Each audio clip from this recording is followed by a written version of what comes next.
अगर आप मेरे चैनल पर फर्स्ट टाइम आए हैं तो मेरे चैनल को लाइक एंड सब्सक्राइब करना ना भूलें।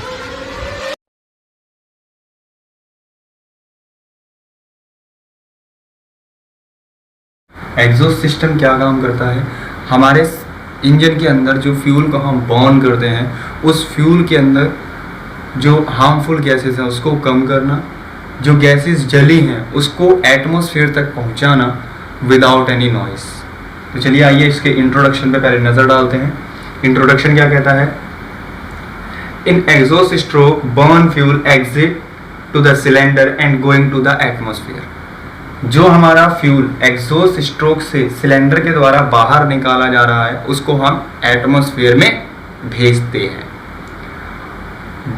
Burn fuel is harmful gas, we need to control before enter the atmosphere. यानी जो फ्यूल बर्न हुआ है उसके अंदर कुछ हार्मफुल गैसेस हैं, तो उसको कंट्रोल करते हुए हमें उसको आगे एटमॉस्फेयर के अंदर भेजना है, ना कि डायरेक्ट हार्मफुल गैसेस हम भेजें।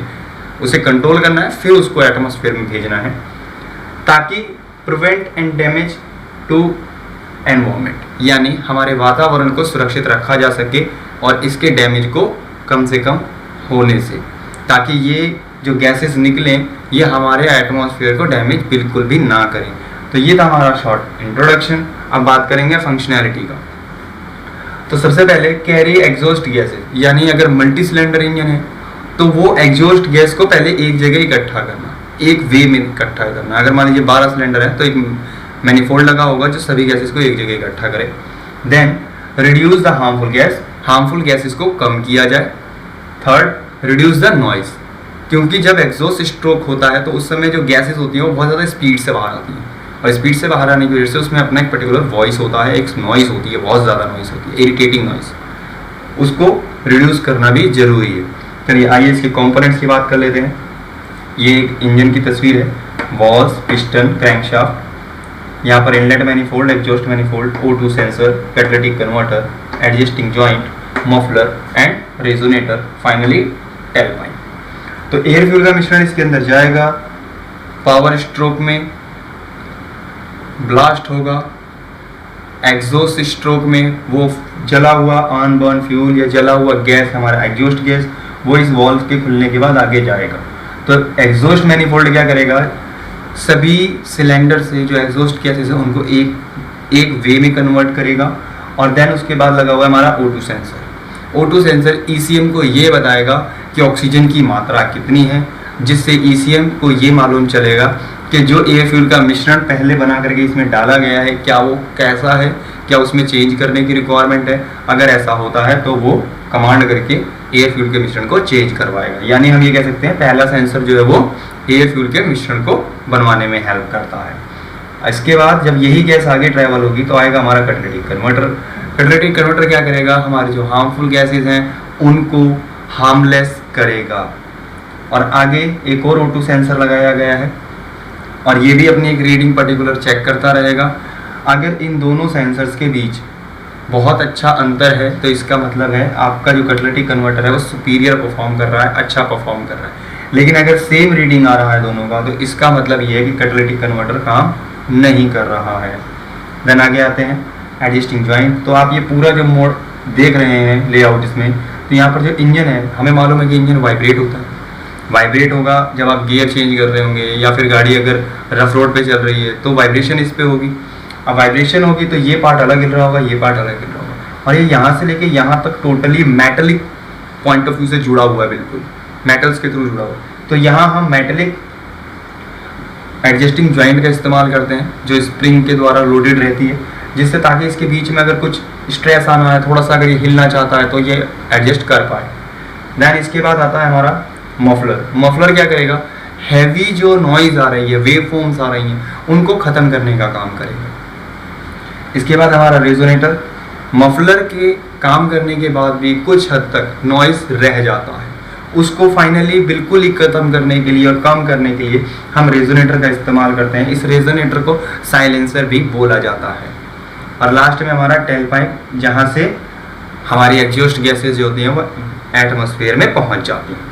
चलिए आइए अब अगले पॉइंट पे बात करते हैं एमिशन नॉर्म्स। एमिशन नॉर्म्स समझने से पहले हमारे लिए रिक्वायर्ड होगा कि हम ये समझ लें कि कौन कौन सी गैसेस हैं जो इंजन से बाहर निकलती है जो हार्मफुल है। चलिए तो इस पर एक बार नज़र डाल दें। सबसे पहले आप इसके अंदर डालते क्या क्या है, इंजन के अंदर आप यहाँ से भेजते क्या क्या है। तो इंजन के अंदर हम क्या भेजते हैं, ऑक्सीजन प्लस नाइट्रोजन।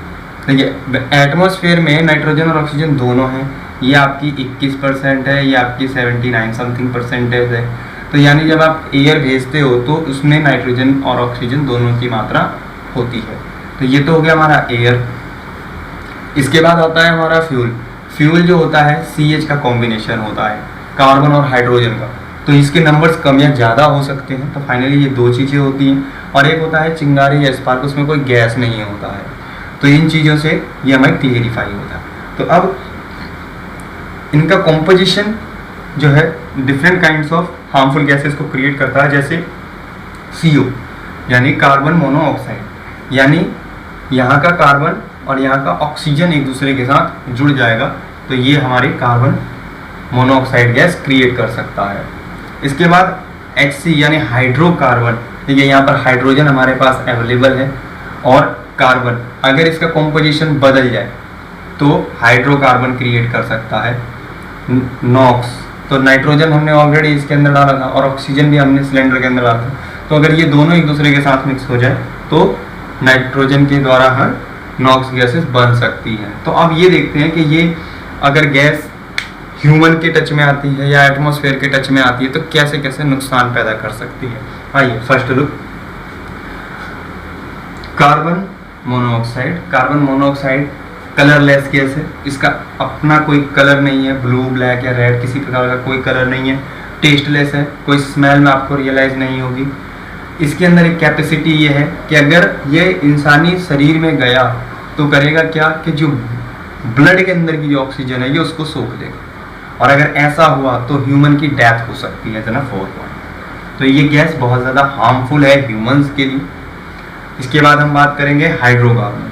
हाइड्रोकार्बन क्या है, ये एक प्रकार का just like a fuel but unknown fuel, जो कि सही प्रकार से जल नहीं पाया, अनबोर्न फ्यूल है हमारा।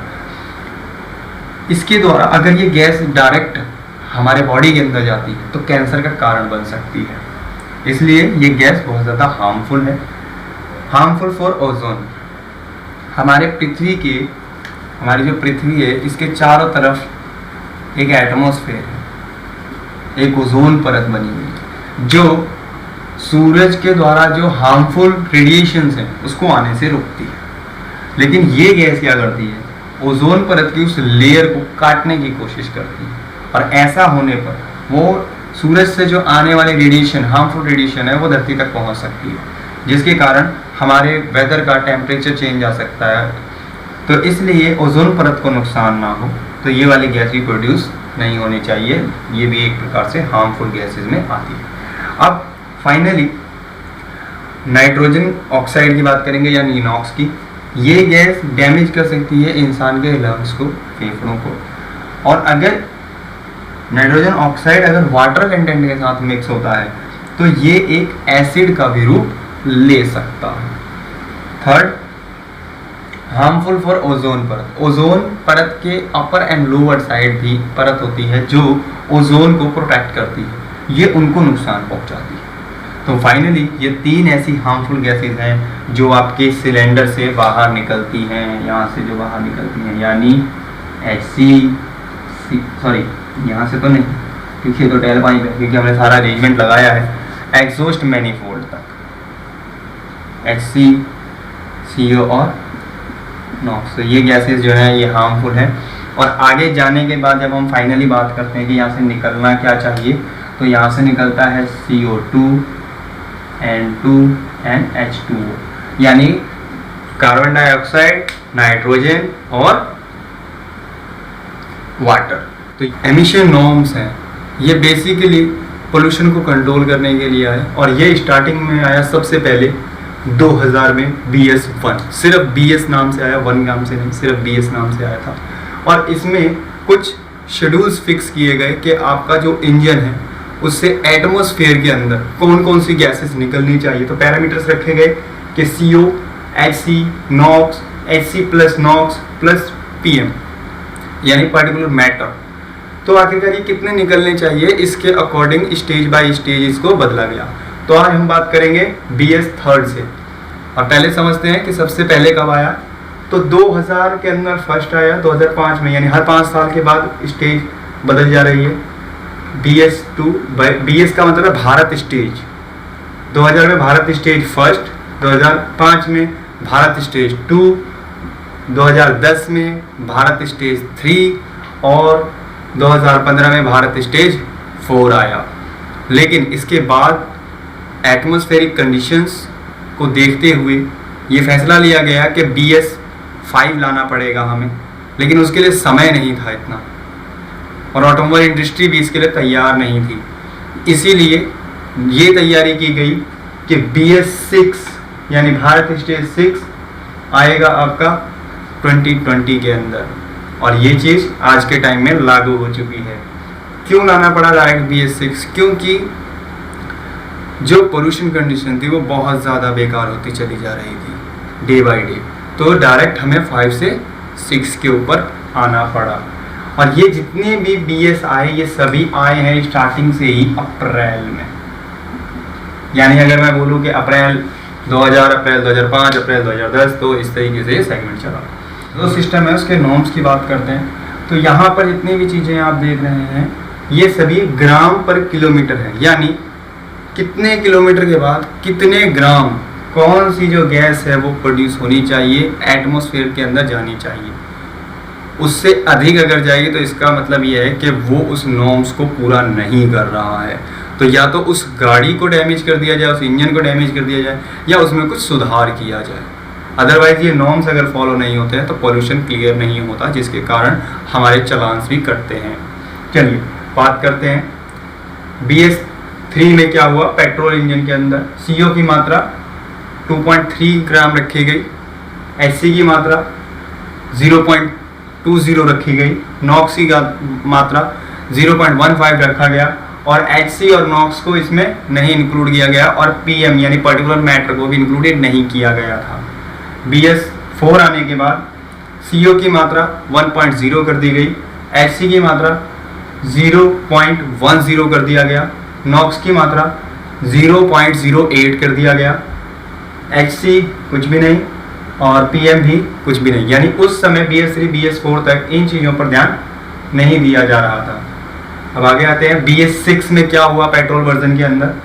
तो CO की मात्रा उतनी ही है 1.0, HC की मात्रा उतनी ही है 0.10, NOx की मात्रा को थोड़ा सा कम किया गया है 0.06, एंड PM की मात्रा यानी पर्टिकुलर मैटर 0.005% किया गया है। ये भी टर्म्स एंड कंडीशंस में है। तो अगर आप यहाँ देखेंगे पेट्रोल वर्जन में BS 4 से BS 6 में आप आना थोड़ा आसान था, क्योंकि यहाँ पर सबसे ज़्यादा कंट्रोल करने वाली क्या चीज़ थी, NOx, और NOx को इजीली कंट्रोल किया जा पा रहा है। और इसीलिए आज के टाइम पे आप देखेंगे कि जितने भी आपके कंपनीज हैं वो ज़्यादातर पेट्रोल इंजन को रेफरेंस दे रही है। क्यों? क्योंकि उसमें पोल्यूशन के नॉर्म्स को कंट्रोल करवाना बहुत ज़्यादा आसान है, जिसके कारण उसका कॉस्ट कम आता है एज कम्पेरेटिवली डीजल। चलिए अब अगले डीजल की हम बात करेंगे।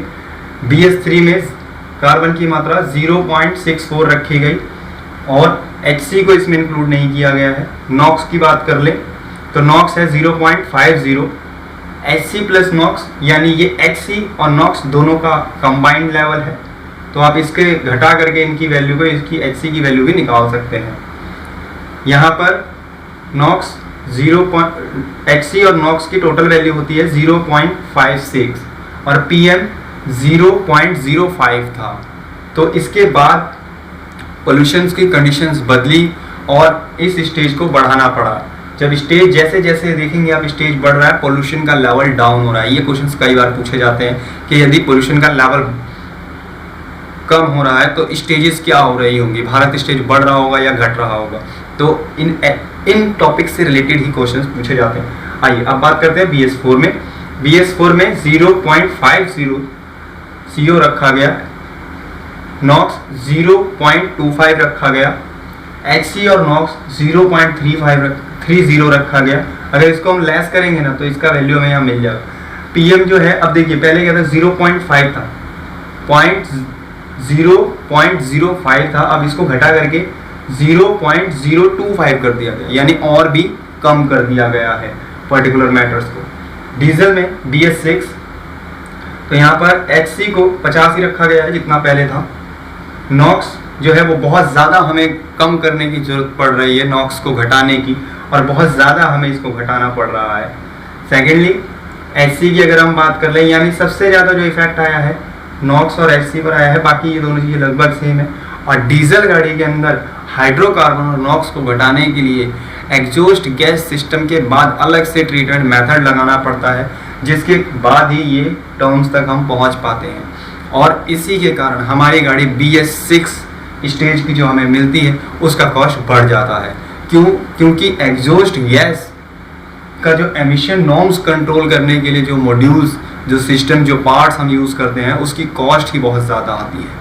दैट्स द रीज़न कि पेट्रोल और डीजल की तुलना में अगर हम बात करें तो मार्केट में सबसे ज़्यादा प्रेफरेंस पेट्रोल इंजन को मैन्युफैक्चरर दे रहे हैं, क्योंकि डीजल इंजन का जो कॉस्ट है वो ज़्यादा है, जिससे गाड़ी का प्राइस भी बढ़ जाता है। तो ये था एमिशन नॉर्म्स। अब हम बात करेंगे इनके कंपोनेंट्स से रिलेटेड, एग्जॉस्ट सिस्टम के जो कंपोनेंट्स थे।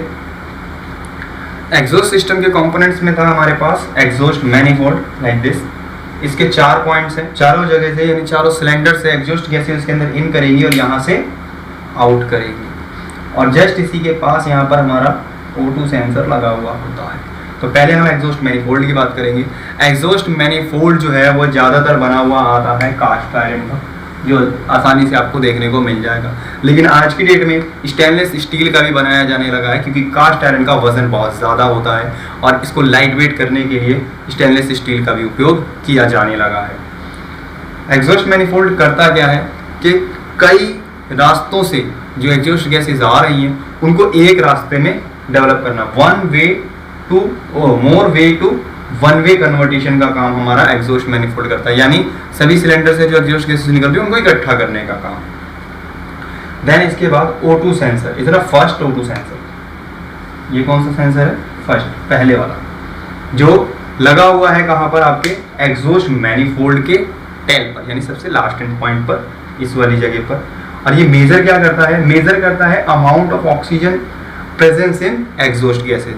एग्जॉस्ट गैस के अंदर कितनी ऑक्सीजन की मात्रा अवेलेबल है ये उसको सेंस करता है। आफ्टर सेंसिंग ये अपना डेटा ECM को बताएगा। Then ECM control ECM air fuel मिश्रण, वो एयर फ्यूल के मिश्रण को कंट्रोल करवाएगा ताकि हमारा जो इंजन है वो वेल परफॉर्म कर सके विदाउट एनी पोल्यूशन, जिससे बहुत ज़्यादा हमें हेल्प मिलती है।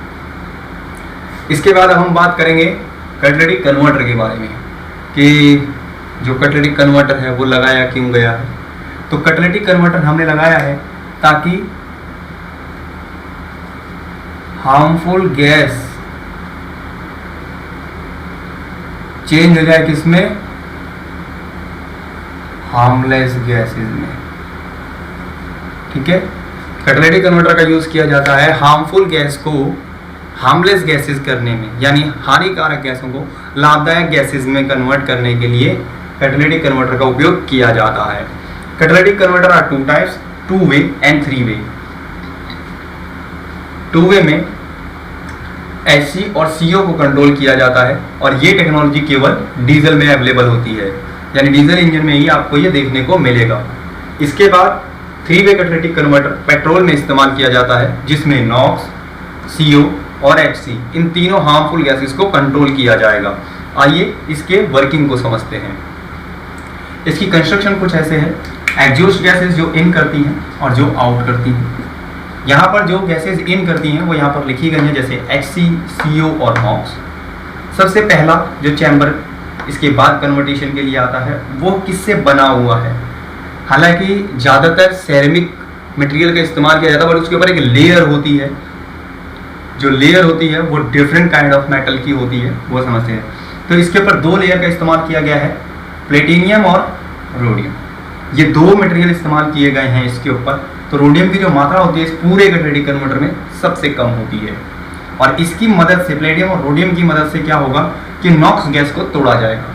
तो यहाँ आप देखेंगे इन हुई है नॉक्स गैस।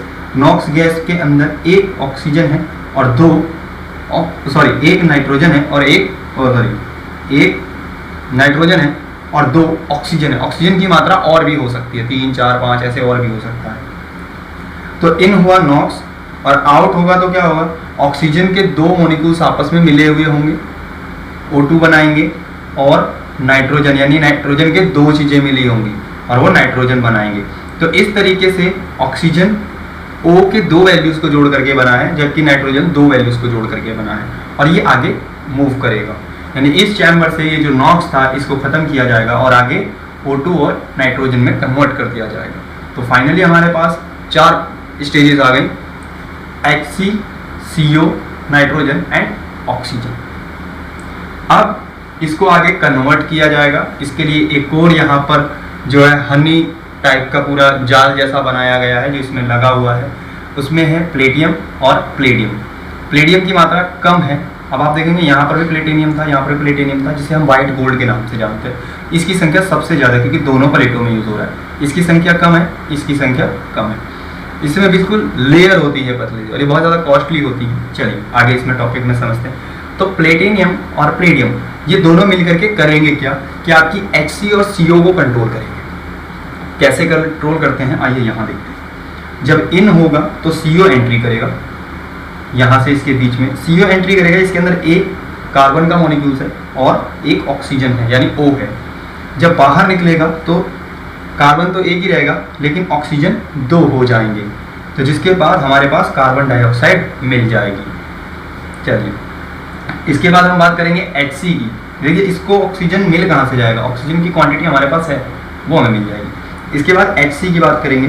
HC के अंदर 4 हाइड्रोजन के कण होते हैं और 1 कार्बन का कण होता है, लेकिन जब बाहर निकलने की बात आती है यहाँ से तो O2 और CO2 बन करके H2O और CO2 बन करके निकलता है। तो यहाँ पर हाइड्रोजन की मात्रा 2, ऑक्सीजन यानी O का वैल्यू 1, तो यहाँ पर हमारे पास वाटर प्राप्त होता है यानी H2O। और CO कैसे बनेगा, जैसे कि आप यहाँ जानते हैं कि इनमें एक CO के अंदर सिर्फ एक आपको ऑक्सीजन ऐड करानी है तो वो हमारा कार्बन डाइऑक्साइड बन जाएगा। तो आई होप अभी तक आपको ये चीज़ समझ में आ रही होगी कि कैसे आगे हो रहा है। लास्ट फाइनली जब तक ये चीज़ यानी कन्वर्टेशन होने के बाद यही गैस आगे चलते चलते चलते चलते आपकी टेल पाइप से बाहर निकलता है, साइलेंसर से बाहर निकलता है। आफ्टर कैटालिटिक कन्वर्टर हमारे पास एक O2 सेंसर और लगा हुआ मिलेगा। यस, ये फर्स्ट था और सेकंड लगा हुआ मिलेगा। सेकंड क्या काम करेगा, second O2 sensor after catalytic converter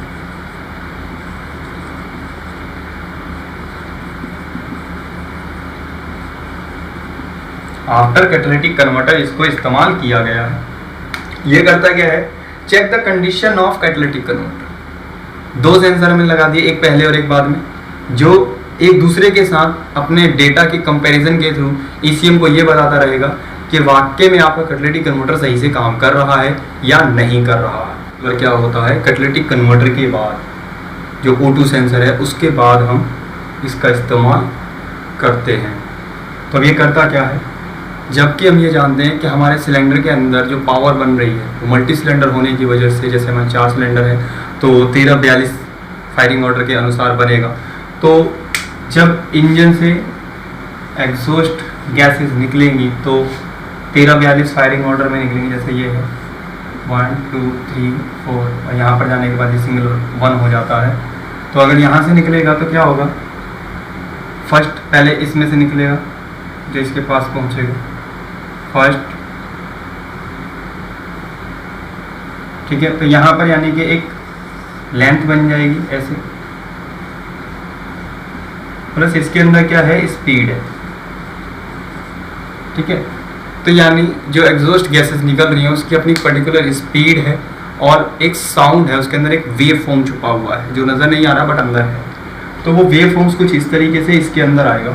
और यहाँ पर देखिए इसके बीच की दूरी बहुत कम है और यहाँ पर दूरी बहुत ज़्यादा है।